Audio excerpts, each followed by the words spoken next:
नमस्कार, स्वागत है आपका न्यूज बुलेटिन में और मैं हूं आपके साथ सपना पांडे। बुलेटिन की शुरुआत से पहले एक नजर इस वक्त की हेडलाइंस पर। रूस के न्यूक्लियर डिफेंस फोर्स के हेड की धमाके में मौत। लोकसभा की कार्रवाई 3 बजे तक के लिए स्थगित की गई। यूपी विधानसभा में 17,000 करोड़ का अनुरूप बजट पेश। सीएम नीतीश 23 दिसंबर से बिहार यात्रा शुरू करेंगे। जम्मू में एबीवीपी कार्यकर्ताओं और छात्रों का विरोध प्रदर्शन। उत्तरकाशी से बड़ी खबर सामने आई है, जहां उत्तराखंड पुलिस ने ड्रग्स फ्री देवभूमि मिशन 2025 के तहत एक बड़ी कार्रवाई की है।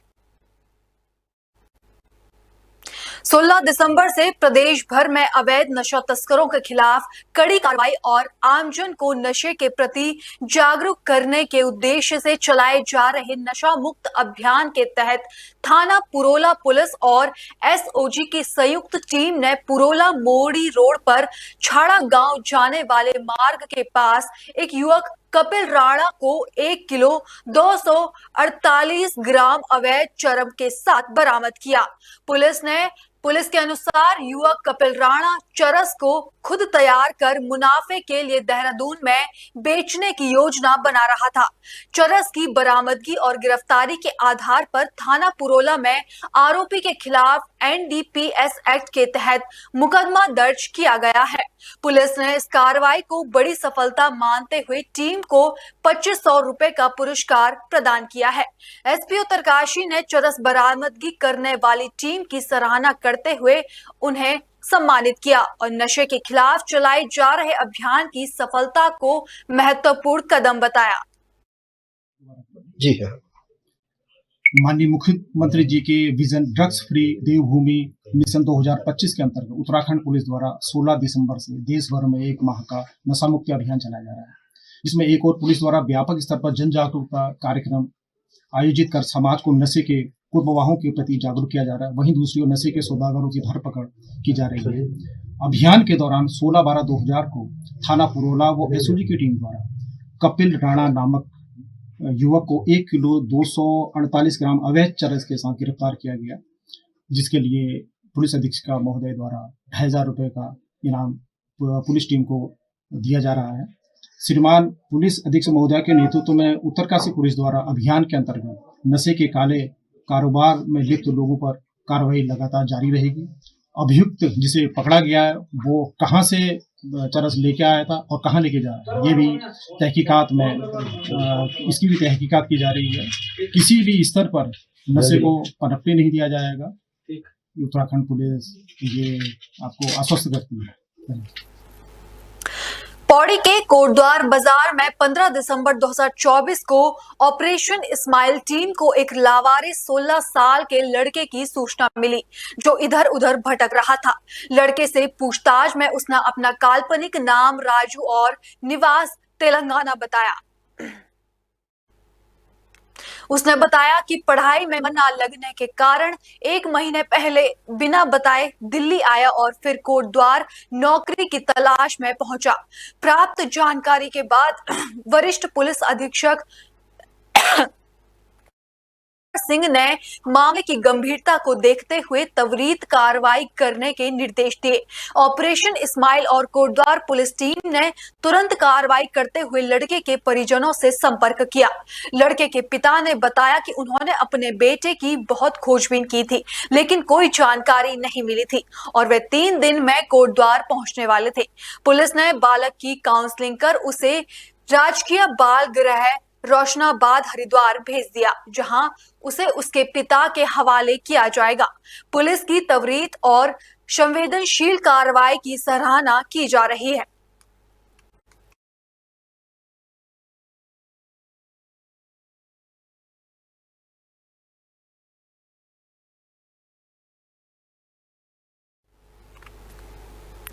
अहमदाबाद के साड़द से बड़ी खबर सामने आ रही है।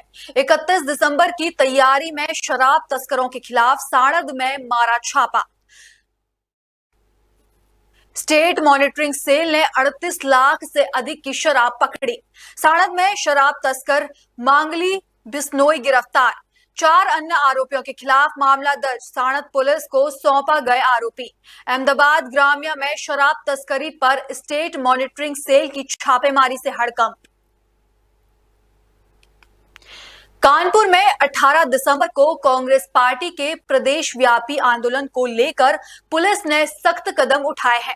कांग्रेस नेता नौशाद आलम मंसूरी समेत पार्टी के कई पदाधिकारियों और कार्यकर्ताओं को चेतावनी नोटिस भेजी गई है। इसके अलावा कई नेताओं को हाउस अरेस्ट भी किया गया है।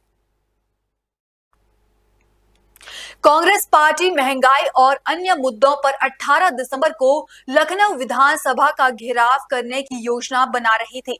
कानपुर से आलोक मिश्रा, विकास अवस्थी समेत अन्य नेताओं के लखनऊ पहुंचने की जानकारी मिलने पर पुलिस ने मंगलवार दोपहर को नौशाद आलम को जबरन कर लिया।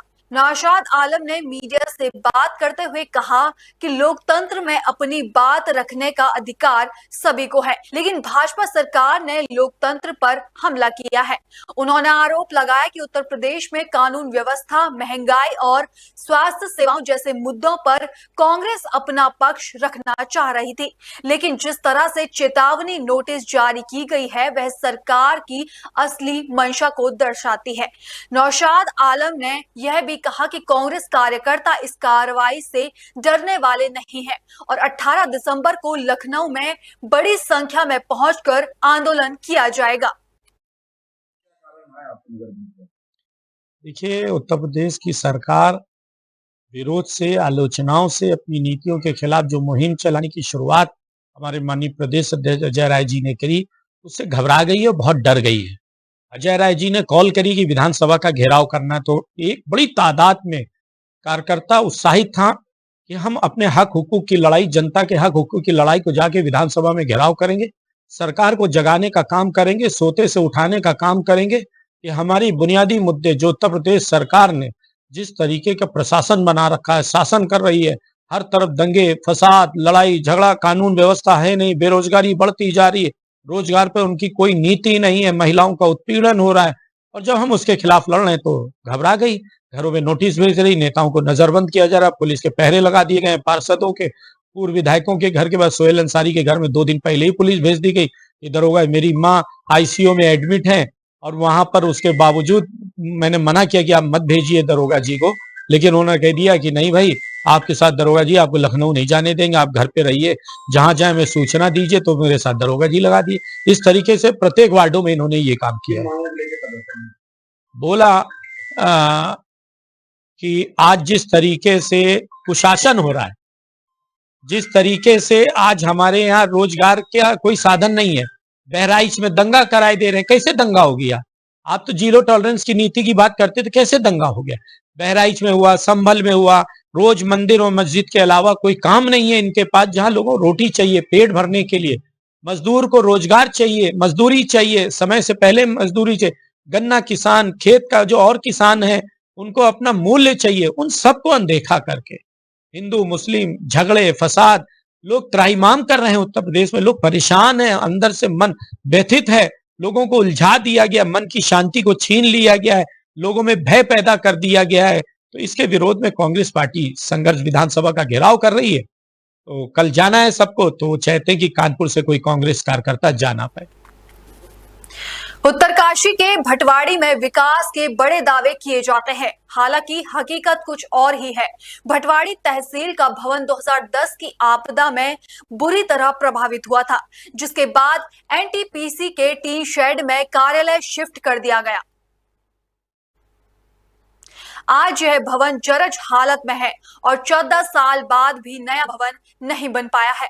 स्थानीय लोग वर्षों से तहसील कार्यालय और एसडीएम कोर्ट के लिए संघर्ष कर रहे हैं, लेकिन अधिकारियों की कमी और बजट की स्वीकृति में देरी के कारण समस्या का समाधान नहीं हो सका।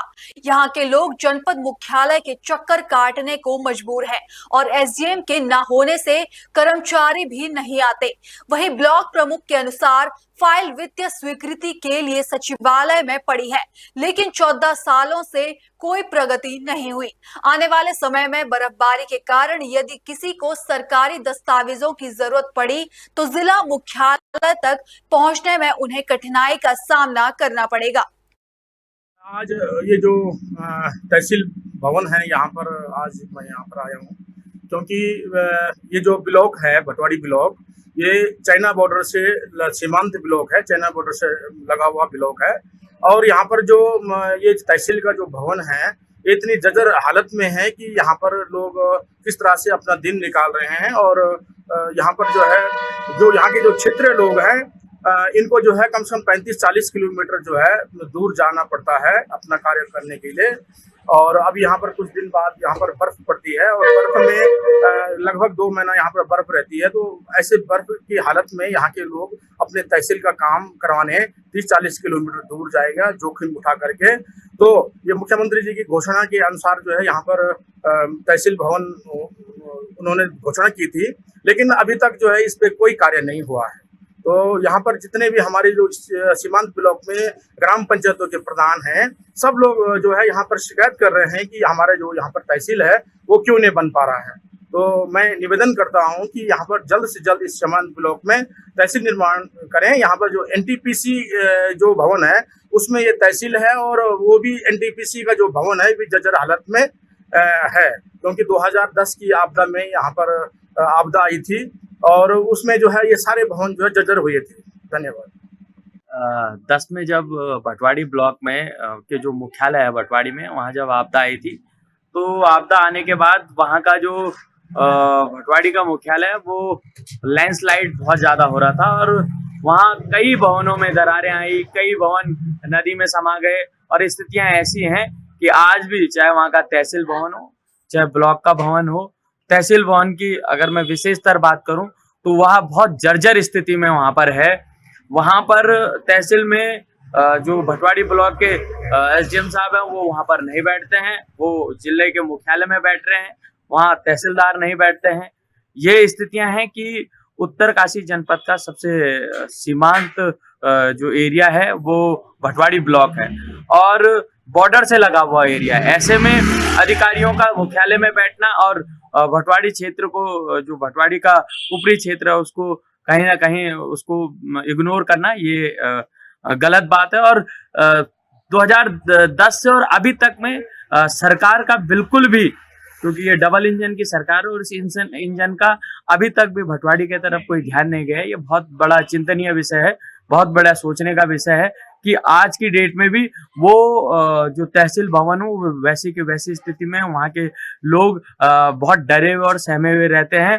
और मेरी सरकार से गुजारिश है कि चाहे वहाँ के अधिकारी हों वो वहाँ पर पहुँचे और चाहे वहाँ के जो तहसील भवन की स्थितियाँ वो स्थितियाँ सुधरे। अगर नहीं सुधरती है तो पूर्व में भी वहाँ के स्थानीय लोगों ने और साथ ही कांग्रेस ने भी उस तहसील मुख्यालय में धरना प्रदर्शन करने का काम किया है और आगामी आने वाले समय में भी प्रदर्शन करने का काम करेंगे। धन्यवाद। जैसे कि आप देख सकते हैं कि हमारी भौगोलिक परिस्थिति, एक तो जिला मुख्यालय से हमारा जो डिस्टेंस है वो 70 से 80 किलोमीटर के अराउंड होता है और हम सीमांत क्षेत्र हरसिल के जितने 8 गाँव के निवासी हैं और चाहे आप हरसिल के नियरेस्ट जो भी विलेजेस हैं उनकी बात करें, चाहे हम सीमांत क्षेत्र जो हरसिल हैं, हमको तहसील की जो तमाम सुविधाएं हैं, सरकारी सुविधाएं, उनके लिए जिला मुख्यालय 70 किलोमीटर दूर जो है जाना पड़ रहा है, जिससे एक तो हम दूरी ज़्यादा होने के कारण जो है स्थानीय निवासियों को हर तहसील की जितनी भी मूलभूत सुविधाएं हैं उसको प्राप्त करने के लिए उत्तरकाशी जाना पड़ता है जिला मुख्यालय में। एसडीएम साहब यहाँ पर बैठते नहीं हैं, तहसीलदार साहब के बैठने के लिए यहाँ पर कोई सुविधा नहीं है। 2010 की जो दैवीय आपदा थी उसके बाद जो तहसील भवन के क्षतिग्रस्त होने के बाद अभी तक उस पर सरकार कोई ठोस कदम उठा नहीं रही है। लगातार हमारे जनप्रतिनिधियों, ब्लॉक प्रमुखों और विधायक जी के द्वारा जो है क्षेत्रीय जन समस्याओं को उठाया जा रहा है, तहसील भवन की लगातार डिमांड करी जा रही है और पिछले कई सालों से हम सुन रहे हैं कि वित्तीय स्वीकृति मिल चुकी है और भवन के निर्माण की स्वीकृति मिल चुकी है, लेकिन अभी तक इस पर कोई कार्यवाही अमल में नहीं लाई जा रही है, जिसके लिए हम सभी क्षेत्रीय जनमानस जो है बहुत दुविधा में है, बहुत कष्ट में है, जिसके लिए मैं सरकार से अपील अपील करना चाहूँगा कि तहसील भवन के निर्माण के लिए तत्काल जो है जो कार्रवाई है उसको अग्रसारित किया जाए और इस क्षेत्र की समस्याओं पर जो है आप अमल करें। मैं समझता हूँ कि वास्तव में जो तहसील का जो ये भवन है, ये बहुत पहले आपदा में ध्वस्त हो गया था। इसका जो है मुख्यमंत्री की घोषणा भी है और मुख्यमंत्री घोषणा में भी है। निरंतर इसके लिए कई बार एस्टिमेट जो है वापस आए, आवासीय अनावासीय के रूप में जो है वहाँ से जो है एक बार फिर आए, फिर हम लोगों ने वहाँ जमा किया। फिर आज कल ही में 2-3 दिन में जो है अपने राजस्व सचिव से और अपने वित्त सचिव से भी मिला, उसमें उनकी तरफ से जो है सहमति दी गई है और निश्चित जो है तहसील भवन भी जो है शुरुआत हो जाएगा। और यहाँ पर हमारे मुख्यमंत्री जी को, धन सिंह रावत जी को भी बधाई देता हूँ, जो हमारी कई वर्षों की मांग थी। लोग हंसते थे कि जो है भटवाड़ी का उच्चीकरण कैसे हो सकता है, भटवाड़ी जो है कैसे हॉस्पिटल हो सकता है। हमने तथ्य रखे, भटवाड़ी एक इतना बड़ा केंद्र है, पूरे देश विदेश के लोग जो है गंगोत्री यात्रा में जाते हैं और कई एक्सीडेंट हो जाते हैं और कई लोग जो है सुविधा न मिलने से जो है कई लोगों की मृत्यु हो गई, जिससे हमें भी जो है कहीं पर झुकना पड़ रहा था। आज हमारे धन सिंह रावत जी स्वास्थ्य मंत्री और मुख्यमंत्री जी ने यहाँ पर 50 बेड के जो है यहाँ पर घोषणा करके जो है स्वीकृति भी दिला दी। हमने जो है लैंड ट्रांसफर भी करा दिया और उसका पैसा भी स्वीकृत हो गया। इसके लिए मैं उत्तराखंड के मुख्यमंत्री और स्वास्थ्य मंत्री धन सिंह रावत जी को भी बहुत बहुत बधाई देता हूँ। आपने हमारी पीड़ा को समझा और निश्चित जो सीमांत क्षेत्र के लिए जो है हमारी सरकार चाह रही है, निश्चित वो जो है धरातल पे उतर रही है।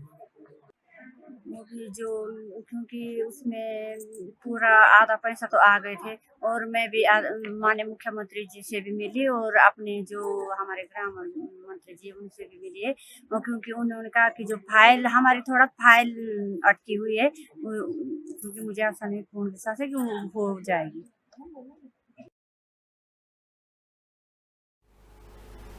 फिलहाल बुलेट में इतना ही। देश और दुनिया की तमाम खबरें देखने के लिए बने रहिए पल्स 24 न्यूज के साथ।